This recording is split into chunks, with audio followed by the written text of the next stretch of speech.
Hello student, આપણે અત્યારે data warehouse નો unit 5 start કરીશું. સૌથી પહેલો ક્વેશ્ચન છે વોટ ઇઝ SSIS.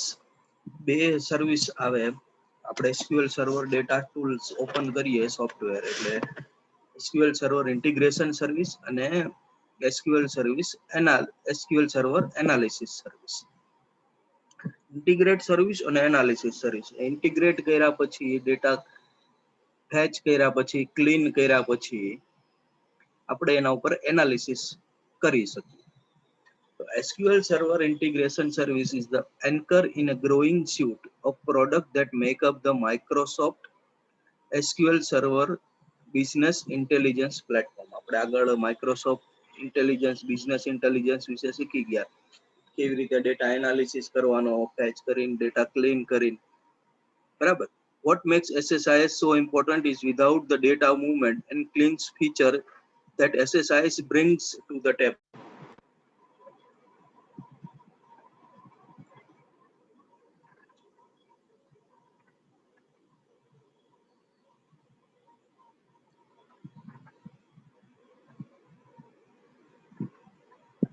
બરાબર, જે આપણે લઈ આવી એને બીઆઈ પ્રોડક્ટ એટલે બિઝનેસ ઇન્ટેલિજન્સ એનાલિસિસ કરવા માટે એલ્ગોરિધમ કે એ બધા એને ઓપરેટ કરી શકે. Simplest form, SSIS is an enterprise level in memory ETL tool. Enterprise level, business લેવલે આપણે યુઝ કરી શકીએ એવું એક ટૂલ પ્રોવાઈડ કરી શકીએ.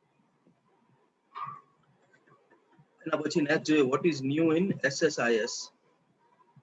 SSIS SQL સર્વર ઇન્ટિગ્રેશન ટૂલમાં SSIS માં શું નવું છે? The scope of the SQL Server 2014 release of SSIS resemble the scope of the SQL Server 2008 R2 release. 2008 R2 જે રિલીઝ થયું હતું એનું ઘણા બધા ફ્યુચર 2014 માં મર્જ કર્યા. With the last release of SQL Server 2008 R2, the Microsoft SSIS team did their incremental changes after a very large SQL Server 2008 release.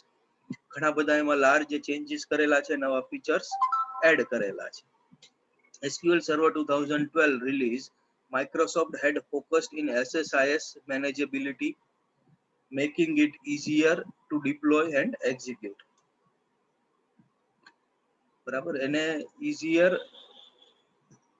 Easy બનાવી નાખ્યું, ડિપ્લોય, ઇઝીલી ઇન્સ્ટોલેશન અને એક્ઝિક્યુટ કરી શકીએ એવી નવી ફેસિલિટી SSIS માં add કરી દીધી. એટલે ઇઝીલી તમે એને ઇન્સ્ટોલ કરી શકો, ડિપ્લોય એટલે ઇન્સ્ટોલેશન કરી શકો, એક્ઝિક્યુટ કરી શકો એટલે કે રન કરી શકો. Also added in 2012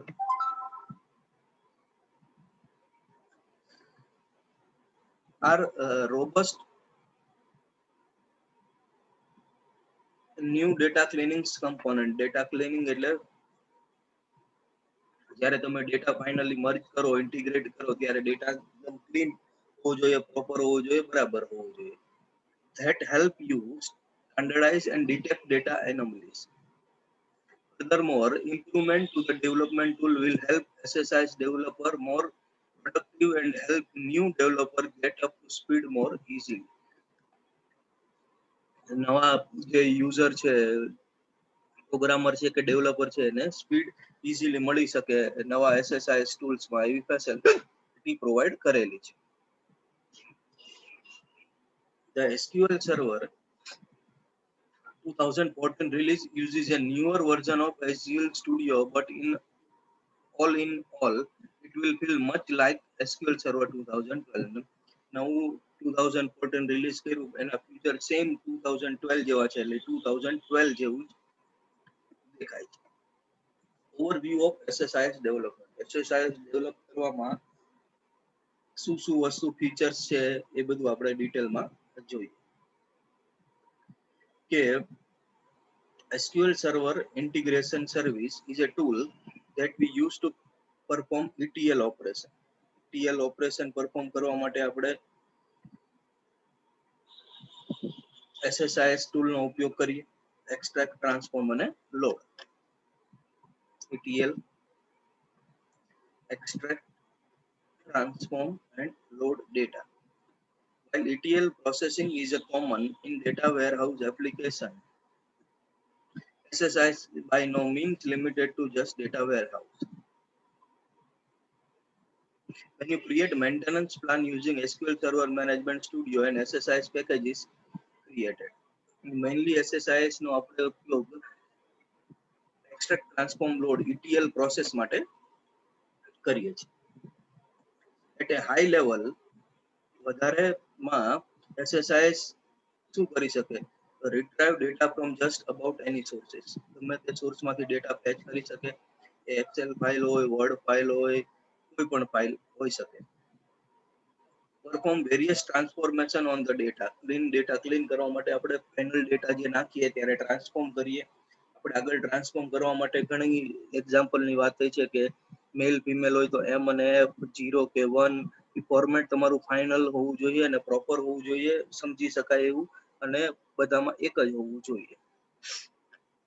convert from one type to another, એક ડેટા ટાઈપમાંથી બીજા ડેટા ટાઈપમાં કન્વર્ટ કરવા. Convert to uppercase or lowercase, uppercase and lowercase formula function use કરીને perform calculation, final calculate કરેલો ડેટા હોવો જોઈએ, જેમ કે percentage. Load data into just about any source. બરાબર, ડેટા એમાં સોર્સમાં આપણે લોડ કરી શકવા જોઈએ. Define a workflow. Workflow define કરેલો હોવું જોઈએ. એક્સટ્રેક્ટ, ટ્રાન્સફોર્મ, પછી છેલ્લે ફાઇનલી લોડ. બરાબર, કોઈ પણ સોર્સમાં આપણે ડેટા લોડ કરી શકવા જોઈએ, કોઈ પણ સોફ્ટવેર. ફાઇનલ એટલે એસએસઆઈએસ માં ETL extract, transform, load process થઈ જવા. એક્સટ્રેક્ટ કોઈ પણ સોર્સમાંથી કરી શકે, કન્વર્ટ કરી શકે અને લોડ કોઈ પણ સોર્સમાં કરી શકે. ઇન શોર્ટ વર્કફ્લો ડિફાઇન હોવું જોઈએ. એક્સટ્રેક્ટ, ટ્રાન્સફોર્મ અને load. SSIS version of SSIS released with SQL Server 2005. 2005 માં પહેલા રિલીઝ થયું. SSIS is a replacement for data transformation service which was available SQL Server 7.0, SQL Server 2000. SSIS build on capability introduction with DTS, data transformation service. Some common uses of SSIS include SSIS માં અમુક common બાબત કઈ કરી શકો તો export, import. Data load કરવાનો, import એટલે extract, fetch કરવાનો. બરાબર, transferring data from one data source to another, એક સોર્સમાંથી બીજા સોર્સમાં ડેટા ટ્રાન્સફર કરવાનો. ડેટા ક્લીન અને ટ્રાન્સફોર્મ કરવાનો, ડર્ટી ડેટા ક્લીન કરવાનો. અમુક ડેટા નો હોય તો ફિલઅપ કરાવવાનો, પ્રોપર ફોર્મેટ હોવું જોઈએ, ડેટા ટાઈપ હોવું જોઈએ, અપર કેસ, લોઅર કેસ, આ બધું ડેટા જે કરો તમે એને ડેટા ક્લીન કહેવાય. DBA task like purging old file or indexing a database. Indexing કરવાનું ઓલ્ડ ફાઇલ ને, ડેટા વધારે હોય તો એને સિક્વન્સમાં મેન્ટેન કરવાનું છે. ફૂલ ફોર્મ અમુક આગળ આવશે ટોપિકમાં, એ ધ્યાન રાખવાના. SSIS package SQL Server Management Studio, SSMSL, SQL Server Management Studio, BIDS, Business Intelligence Development Studio, SQL Server Management Studio, Business Intelligence Development Studio. એક્ઝામમાં પણ આ એક માર્કમાં પૂછાઈ શકે. SSDT, SQL Server Data.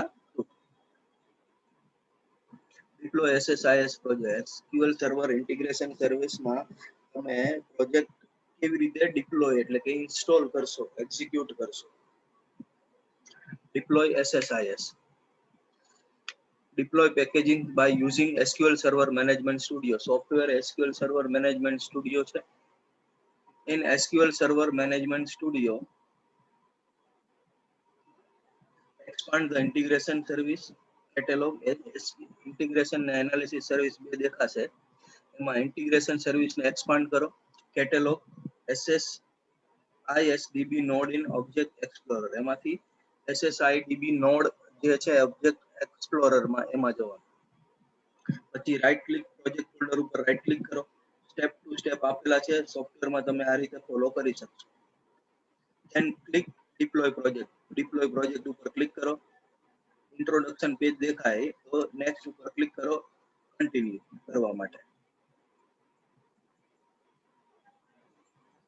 When we ready to deploy our package, we have the following option available. જ્યારે આપણે install કરવા project કરવા જઈએ ત્યારે આટલા ઓપ્શન અવેલેબલ હશે. Deploy to the file system,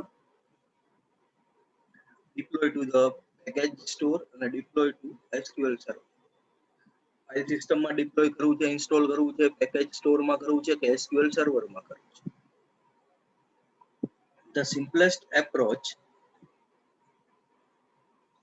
to development probably to deploy to the file system. File સિસ્ટમમાં install કરવું વધારે ઈઝી રહેશે. SSIS package is actually just an XML file. ખાલી એક just XML file છે. It can simply be copied from its project location to the folder on the deployment target. એને XML file તરીકે copy કરીને આપણે જ્યાં folder જ્યાં આપણે ડિપ્લોય કરવાનું છે ત્યાં ટાર્ગેટમાં મૂકવાનું. You can use the DOS copy command, Windows Explorer, etc. DOS command નો પણ ઉપયોગ કરી શકો ફોલ્ડર એક જગ્યાએથી ટાર્ગેટમાં કોપી કરવા માટે. The package store is a particular folder on the file system. The default for SQL Server 2005. Copy ક્યાં થશે? ડિફોલ્ટ SQL Server 2005 માં પ્રોગ્રામ ફાઇલમાં SQL Server 90/dts/package અહીંયા તમારું ફોલ્ડર કોપી થશે. Default SSIS package deployed to SQL Server are stored in the MSDB database. MSDB database માં copy થશે. There are 3 ways to deploy our package. ત્રણ રીતે આપણે deploy install કરી શકીએ. Create a deployment utility from our project. Use the DTU-TIL command line tool. Use SQL Server Management Studio SSMS. ત્રણ રીતે આપણે પ્રોજેક્ટ ડિપ્લોય કરી શકીએ. Integration service support two deployment model. બે મોડલને સપોર્ટ કરશે. Package deployment model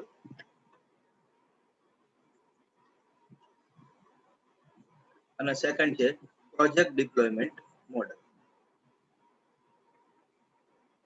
Prior SSIS 2012 in all version SSIS 2005, 2008, R2 we had package deployment model.